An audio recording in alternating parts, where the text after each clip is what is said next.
오늘 1부 예배 하나님의 말씀은 고린도전서 3장 1절에서 9절까지의 말씀입니다. 고린도전서 3장 1절에서 9절까지의 말씀 저와 한 목소리로 같이 읽도록 하겠습니다. 형제들아, 내가 신령한 자들을 대함과 같이 너희에게 말할 수 없어서 육신에 속한 자 곧 그리스도 안에서 어린아이들을 대함과 같이 하노라. 내가 너희를 젖으로 먹이고 밥으로 아니하였노니 이는 너희가 감당하지 못하였음이거니와 지금도 못하리라. 너희는 아직도 육신에 속한 자로다. 너희 가운데 시기와 분쟁이 있으니 어찌 육신에 속하여 사람을 따라 행함이 아니리요. 어떤 이는 말하되 나는 바울에게라 하고 다른 이는 나는 아볼로에게라 하니 너희가 육의 사람이 아니리요. 그런즉 아볼로는 무엇이며 바울은 무엇이냐? 그들은 주께서 각각 주신 대로 너희로 하여금 믿게 한 사역자들이니라. 나는 심었고 아볼로는 물을 주었을 때 오직 하나님께서 자라나게 하셨나니 그런즉 심는 이나 물 주는 이는 아무것도 아니로되 오직 자라게 하시는 이는 하나님뿐이니라. 심는 이와 물 주는 이는 한 가지이나 각각 자기가 일한 대로 자기의 상을 받으리라. 우리는 하나님의 동역자들이요 너희는 하나님의 밭이요 하나님의 집이니라. 아멘. 보이지 않는 것을 믿는 믿음으로 라는 제목으로 말씀을 증거하도록 하겠습니다. 여러분, 사람이 잘한다는 것은 과연 무엇일까요?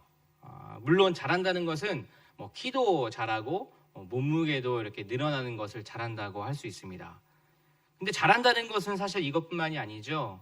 눈에 보이는 것뿐만 아니라 인격적으로도 또 정신적으로도 때에 맞춰서 잘 자라야 그것이 정상적으로 자란다라고 할 수가 있습니다. 그래서 잘한다는 것을 좀 이렇게 표현해 볼 수 있을 것 같아요. 잘한다는 것은 눈에 보이는 것만을 믿었던 것이 눈에 보이지 않아도 믿게 되는 것이라고 할 수가 있습니다. 예를 하나 들어볼게요. 저에게 어린 아들이 하나 있습니다.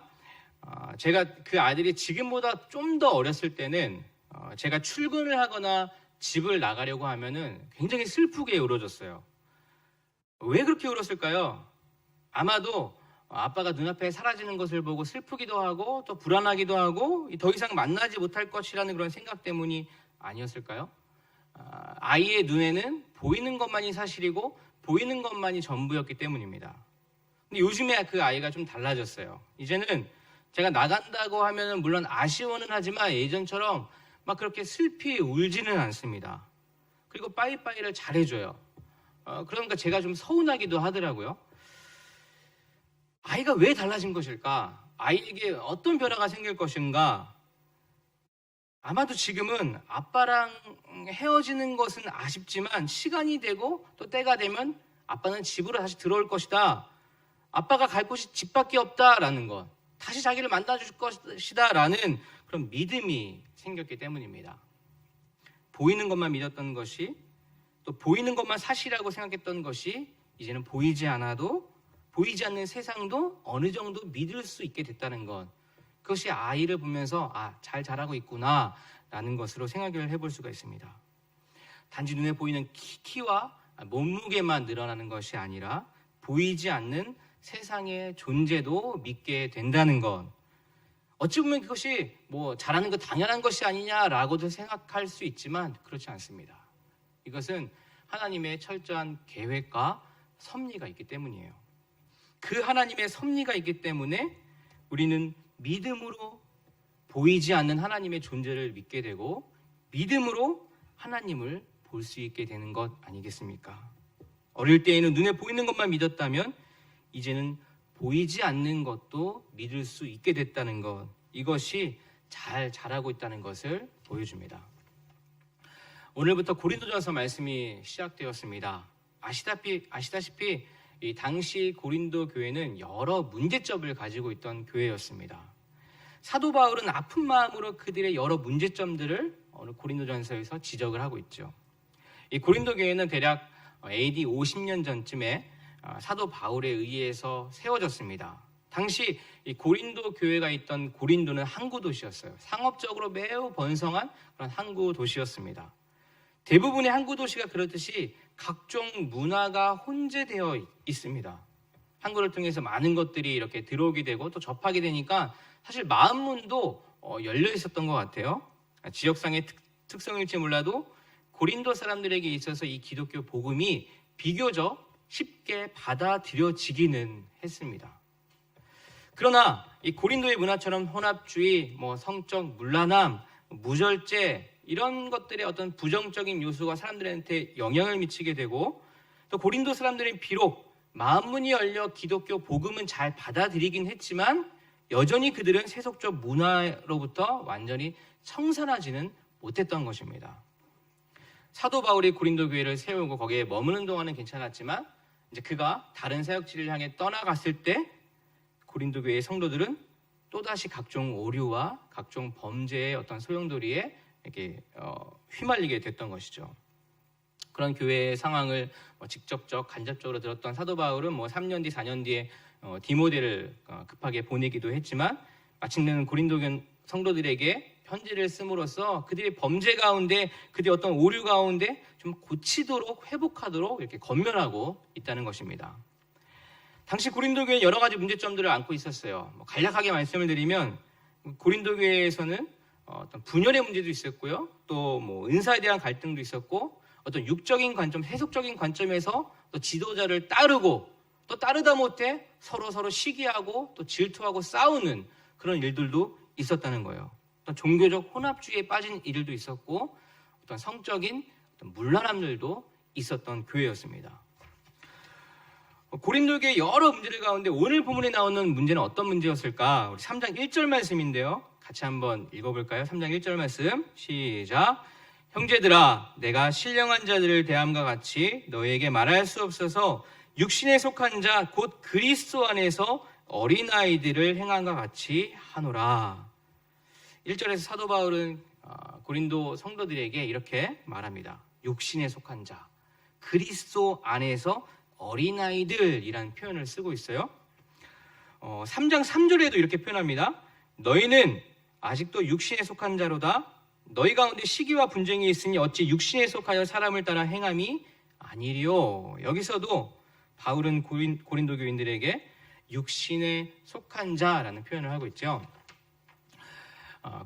고린도전서 2장에 보면은 이 고린도 성도들을 보면서 이렇게 세 부류로 나누는 것을 보게 되는데요. 첫 번째는 신령한 자들이라고 이렇게 표현을 해요. 오늘 3장 1절에도 나오고 있는데요. 3장 1절에 보면 형제들아 내가 신령한 자들을 대함과 같이라고 되어 있죠. 신령한 자들이란 그리스도에 속한 자들입니다. 하나님을 하나님 말씀을 삶의 중심으로 삼고 하나님을 삶의 주인으로 모시고 사는 좋은 그리스도인, 어떤 모범이 되는 그리스도인을 말하고 있죠. 그리고 또 다른 부류가 나오는데 고린도전서 2장 14절에도 나와요. 이 두 번째 부류의 사람은요, 육에 속한 사람이라고 표현을 합니다. 육에 속한 사람. 육에 속한 사람이란 죄악된 모습, 어떤 자연인의 어떤 본성 그 자체를 말하는 거예요. 하나님을 알지 못하고 그렇기 때문에 당연히 신앙생활을 할 수도 없고 오히려 하나님을 대적하고 하나님을 우습게 여기는 그런 사람. 한마디로만 해서 구원받지 못한 사람을 이야기합니다. 그리고 오늘 본문에 등장하는 세 번째 부류의 사람이 바로 육신에 속한 사람이라고 표현을 하고 있습니다. 육신에 속한 사람을 다른 말로 그리스도 안에서의 어린아이들이라고 하죠. 그리스도 안에서 어린아이들. 이것은요, 성령을 소유하고 있음에도 불구하고 또 예수님을 믿고 있으면서도 성숙하지 못했기 때문에 여전히 어떤 자연인의 본성에 지배받고 있는 사람들, 어떤 육신이 원하는 것을 더 좋아하는 사람들, 어떤 육신의 어떤 기준에 판단하고 행동하는 사람들을 의미하는 거예요. 사도 바울은 바로 이것을 지적하고 있는 것입니다. 근데 이 모습을 보면요, 사실 이 모습이 다른 사람들의 모습이 아니에요. 저 멀리 어떤 잘못된 그리스도인의 모습이 아니에요. 이 모습이 바로 우리의 모습들 아니겠습니까? 우리들에게도 여전히 남아있는 모습들일 수도 있다는 것입니다. 그리스도인이고 하나님을 믿고 있고 오늘 지금 이 순간에도 예배를 드리고 있는 저희들 같은, 하지만 혹이나 육신이 더 지배를 받고 있지는 않은지, 육신적 기준으로 판단하고 있지 않은지를 한번 살펴볼 필요가 있다는 것이죠. 다른 사람의 이야기가 아니라 바로 내 이야기라는 것입니다. 바로 이 고린도 교인들의 세 번째 부류에 속하는 육신에 속한 사람들, 즉 그리스도 안에서의 어린아이들이라고 하고 있습니다. 근데 바울은 그들의 어떤 모습을 보았기에, 그들의 어떤 모습이 눈에 들어왔길래 그들을 육신에 속한 자들이다, 그들이 그리스도 안에 어린아이들이다 라고 이야기를 하는 것일까요? 4절 말씀인데요, 4절 말씀을 한번 세 번역으로 한번 같이 읽어볼까요? 시작. 어떤 사람은 나는 바울 편이다 하고 또 다른 사람은 나는 아볼로 편이다 한다니 여러분은 육에 속한 사람이 아니고 무엇이겠습니까? 사도 바울이 왜 그들을 향해 그리스도 안에서의 어린아이들이라고 했을까요? 이들은 서로서로가 어떤 특정 지도자의 편을 들었고 그들을 따랐고 따르다 못해 시기하고 분쟁했다는 것입니다. 이런 고린도 성도들의 모습을 보면서 바울은 육신에 속한 자들이라고 이렇게 표현을 하고 있는 거예요. 근데 여러분 한번 생각해 보십시오. 누군가를 따른다, 누군가를 지지한다, 누군가를 좋아한다 라는 것은 사실 우리가 일상생활을 살면서 빈번하게 일어난 일 아닙니까? 예를 들어서 대통령 선거가 있어요, 국회의원 선거가 있어요. 그때요 특정 정당을 지지하고 또 그 사람을 또 좋아하고 따르려고 하는 사람들이 굉장히 많죠. 우리 안에도 그런 모습이 있습니다. 또 어떤 존경스러운 사람이나 또 어떤 위대한 인물을 생각하면서 그들을 따르려기도 하고 또 닮아야겠다 이런 생각도 우리 안에 그냥 가지고 있지 않습니까? 한 인물을 존경하고 그 사람의 어떤 생각과 말과 행동에 내가 도전을 받고 그의 모범된 삶을 닮아간다고 하는 것은 우리가 좀 더 삶을 가치 있게 살기 위한 한 좋은 방법일 수도 있다는 것이죠. 이런 좋은 의미로 한 인물을 따르는 것은 참 좋지만 본문을 보니 사도 바울은 이렇게 특정한 인물을 따르는 사람들에게, 심지어 자신을 지지하는 사람에게도 사도 바울은 그들은 육신에 속한 자다, 그리스도 안에서 어린아이들이다 라고 이야기를 하고 있는 거예요. 왜 그랬을까? 왜 그들을 육신에 속한 자, 그리스도 안에서의 어린아이들이라는 표현을 하고 있는 것일까요? 그들은 눈에 보이는 사도 바울, 눈에 보이는 아볼로 사람만을 따랐기 때문이에요. 눈에 보이는 바울, 눈에 보이는 아볼로를 따랐다는 것은 어떤 것을 의미하는 것일까? 바로 자신이 중심적인 사람들, 자기 중심적인 사람들을 말하고 있는 것입니다. 그들이 성령에 의해서 세례를 받았어요. 예수님을 알고 있어요. 예수님을 믿고 있어요. 그렇지만 시간이 지나도 여전히 어린아이와 같은, 여전히 성장하지 못하는 그런 모습을 갖고 있다는 것, 자기 중심적인 생각을 갖고 있다는 것입니다. 여러분 아이들 아시죠? 아이들 보면 때로는 천사같이처럼 보일 때가 있어요. 언제 그렇습니까? 오로지 잘 때만 천사 같아요. 깨어나면 애들이 무슨 천사입니까? 애들은요 욕심쟁이에요. 이기적입니다. 누군가를 배려하는 것보다 어떤 자기중심적 그런 생각을 가지고 있죠. 당연합니다. 한마디로 자기중심적 사람들입니다. 이 자기중심적이라는 것을 또 한 예로 들어오면요, 우리 교회 이제 밖에 나가면 봄이 되면 저도 칸다가와에 벚꽃이 예쁘게 피죠. 막 벚꽃을 보면서 저 벚꽃이 내 모습과 같아 이렇게 낭만에 빠지기도 해요. 근데 벚꽃이 오래가지 않지 않습니까? 몇 주 지나면 다 떨어져 버리고 그 줄기 이렇게 잎만 앙상이 남아서 이게 좀 볼품이 없어져요. 근데 그런 자기중심적인 사람은요, 그런 앙상한 잎만 앙상한 나무를 보면서 저게 벚꽃나무였는지, 저게 어떤 나무였는지 알지 못한다는 거예요. 그러니까 무슨 나무인지 모르니까는 저렇게 볼품없어 보이는 그 나무를 보면서 무시하는 거죠. 눈에 보이는 것만 믿기 때문에, 눈에 보이는 것만 사실이라고 생각하기 때문에 정작 시간이 지나고 해가 지나면 다시 피어날 그 벚꽃나무의 생명력을 보지 못하는 그런 안타까운 마음을, 그런 불쌍한 그런 마음을 갖고 있는 사람들입니다. 예전에 어떤 영화의 대사 중에 유행했던 대사가 있어요. 멋이 중헌디라는 그런 대사가 있어요.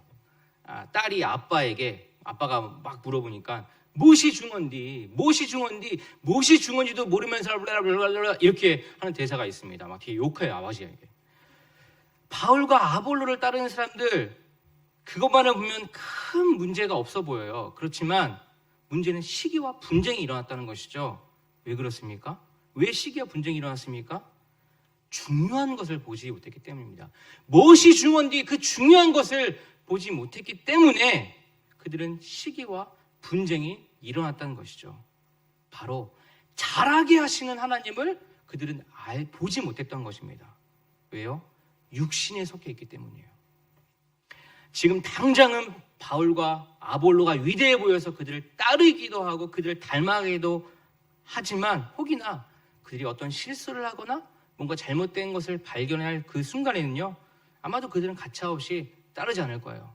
아마도 가차없이 그들을 비판하고 적이 되고 오히려 그들을 따랐던 사람들이 자기도 시험에 빠져서 막 일어나지 못하는 그런 상황이 되어버릴 수 있다는 것입니다.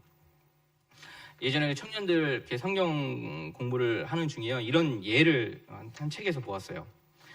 어떤 한 목사님이 부산에서 이제 개척을 하고 열심히 사역을 하고 있었습니다.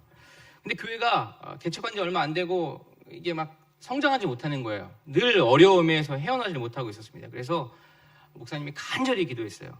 하나님, 교회에 부흥을 주시옵소서, 우리 교회가 좀 성장하게 도와주시옵소서라고 매일매일 이렇게 간절하게 기도를 했다고 해요. 어느 날 주님의 마음이 내 마음에 탁 임하는 것이 느껴졌습니다. 드디어 올 것이 왔구나 기대를 했어요. 그래서 목사님 생각에는, 그래, 너가 이렇게 간절히 기도하는구나, 내가 너의 기도를 들어주겠다라는 음성으로 들릴 줄 알았다고 해요. 그런데 그 음성이 그렇지 않았습니다. 하나님의 음성은, 얘야, 교회 부흥을 너가 더 원하겠니? 내가 더 원하겠니? 라는 음성이었어요.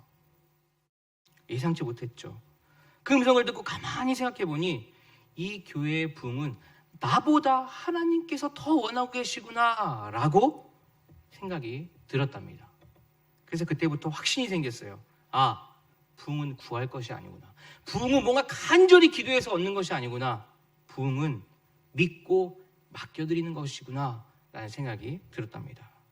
그래서 정말 부흥에 관해서, 어떤 교회의 성장에 관해서는 하나님께 다 맡겨드렸다고 해요. 그래서 맡겨진 일들을 그냥 하나하나 성실하게 잘 감당하겠다고 합니다.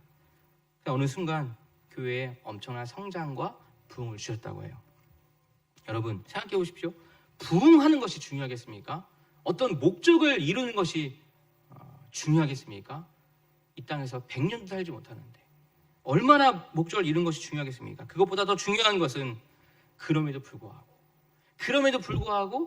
보이지 않지만 나를 자라게 하시는 하나님, 보이지 않지만 우리를 인도하고 계신 그 하나님의 손길을 경험하는 것, 보이지 않지만 볼 수 있는 믿음이 우리 안에 있다는 것이 여러분 더 중요하지 않겠습니까?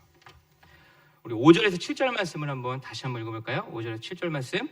그런즉 아볼로는 무엇이며 바울은 무엇이냐? 그들은 주께서 각각 주신 대로 너희로 하여금 믿게 한 사역자들이니라. 나는 심었고 아볼로는 물을 주었을 때 오직 하나님께서 자라게 하셨나니, 그런즉 심는 이나 물 주는 이는 아무것도 아니로되 오직 자라게 하시는 이는 하나님뿐이니라. 바울은요, 진짜 무엇이 중요한지를 말하고 있는 거예요. 나는 심었고 아볼로는 물을 주었을 때 오직 하나님께서 자라게 하셨고 오직 자라게 하시는 이는 하나님뿐이시다 라는 고백을 하고 있는 거예요. 바울은 자라게 하시는 하나님이 능력이 제일 중요하다는 것을 말하고 있는 것입니다. 여러분 생각해보면 심는 것도 중요하고요, 물 주는 것도 중요해요. 근데 진짜 중요한 것은 하나님께서 심는 것, 물 주는 것을 통해서 역사하실 때만 그것이 의미가 있는 것입니다. 아무리 잘 심어도, 아무리 물을 성실하게 잘 준다 하더라도 그 생명이 자라지 않으면 전자는 아무런 의미가 없는 것입니다. 자라게 하시는 하나님을 바라보는 것, 성장시키는 하나님을 믿음으로 바라보는 것이 얼마나 중요한지 몰라요. 사실 생각해보면 여러분 자라고 있는 순간을 한번 캐치해 보신 적 있습니까? 눈으로 확인해 보신 적 있으십니까? 자라고 있는 순간을 우리가 눈으로 확인하기는 굉장히 어려워요. 근데요, 여러분 어릴 때나 아니면 어린 아이들에게요, 이렇게 해본 경험이 있으실 거예요. 아이들의 키를 확인하기 위해서 집 그 방 벽에다가 이렇게 세워놓고 이렇게 자로 잽니다. 그래서 이렇게 줄을 그어놓고 날짜를 적어놓죠. 그리고 뭐 한 달이나 또 몇 개월 뒤에 다시 일로 와 해가지고 다시 세워서 이렇게 재봅니다. 그럼 놀랍게도요, 1cm, 막 5cm 늘어나 있는 것을 보게 돼요. 너무 놀랍지 않습니까? 저도 이렇게 해봤어요. 얼마 전에 저도 그렇게 해봤는데 저는 이게 줄더라고요. 매년마다 조금씩 줄어요. 그래도 감사합니다. 왜냐하면 하나님께서 인격적으로 또 어떤 성격으로 더 성장시켜 주신 걸 믿으니까요. 바울도 중요하고 아볼로도 중요한 인물이에요. 바울은 심었고 아볼로는 물을 주었습니다. 근데 그들이 왜 심었을까? 왜 물을 주었을까를 생각해 보는 것이 중요하죠. 왜 그랬을까요? 생명이 있기 때문이에요. 생명이 있기 때문에 물을 주었고 생명이 있기 때문에 심었습니다. 심고 물을 주는 일은 분명히 다른 일이에요. 그렇지만 생명이라는 동일한 목적이 있기 때문에, 생명이라는 동일한 원인이 있기 때문에 그와 같은 행동을 했던 것이죠. 그리스도인 우리들 저희들 한번 살펴보십시오. 저희들도 여러 봉사를 하고 있죠. 각자 다 다른 일을 하고 있습니다. 근데 잘 생각해 보면 동일한 목적을 가지고 하고 있어요. 동일한 목적지를 향해서 우리가 가고 있다는 것입니다. 교회를 위해서, 하나님을 위해서, 이 땅의 복음화를 위해서 우리가 이런 봉사를 하고 있는 것 아니겠습니까? 근데 혹이나 다른 일을 하고 있지만 같은 목적이라는 것을 우리가 어느 순간 잊어버리게 된다면 서로 분쟁이 당연하게 일어나는 것이죠. 다시 말해 보이는 것만 보고 있다면, 보이지 않지만 분명한 것을 놓쳐버린다면 어린아이들과 같이 육신에 속한 자, 자기 중심적인 사람이 돼버린다는 것입니다. 5절 말씀을 한번 세 번역으로 한번 다시 읽어볼까요? 5절 말씀 세 번역으로 시작. 그렇다면 아볼로는 무엇이고 바울은 무엇입니까? 아볼로와 나는 여러분을 믿게 한 일꾼들이며 주님께서 우리에게 각각 맡겨주신 대로 일하였을 뿐입니다. 바울이 스스로 고백하는 것처럼 우리에게는 각각 맡겨주신 대로 일하였을 뿐이다. 그저 시키는 대로 한 것뿐이다 라고 고백을 합니다. 이 고백은요, 지금의 우리 교역자들, 또 지금의 우리 모든 성도들에게 동일하게 말씀하시는 하나님의 말씀이에요. 우리가 이것을 잘 붙들고만 있다면, 우리가 그것을 마음에 잘 새기고 나아간다면 최소한 누구누구 때문에 내가 실망하고 누구누구 때문에 나도 넘어지는 일은 결코 없을 것입니다. 9절 말씀을 보세요. 9절 말씀에 우리는 하나님의 동역자들이요 너희는 하나님의 밭이요 하나님의 집이니라. 사랑하는 여러분, 교회가 문제가 많다라는 것은 사실 정상적입니다. 왜냐하면 병든 자들, 죄인들이 모이는 곳이 바로 이곳이기 때문이에요. 잘난 사람이 여기에 모이겠습니까? 세상에 남부러울 것이 없는 것이 이곳에 모여서 예배를 드리겠습니까? 문제가 있고 부족하고 병이 있고 죄인이기 때문에 이곳에 모이는 것입니다. 하지만 시간이 지나면 자라야 돼요. 시간이 지나면 그 때에 맞춰서 성장을 해야 합니다. 키와 몸무게도 자라야겠지만 눈에 보이지 않는 것을 믿음으로 보게 되는 건전한 자람도 필요하다는 것입니다. 자라게 하시는 하나님의 능력을 믿음으로 보게 되는 은혜가 우리 가운데 차고 넘치기를 간절히 기도합니다. 기도하겠습니다. 하나님 아버지, 눈에 보이지 않는 중요한 것을 믿음으로 보는 은혜가 우리 가운데 있기를 소망합니다. 자라게 하시는, 인도하고 계시는 하나님의 섭리와 손길을 경험하고 보기를 소원합니다. 감사드리며 예수님의 이름으로 기도합니다. 아멘.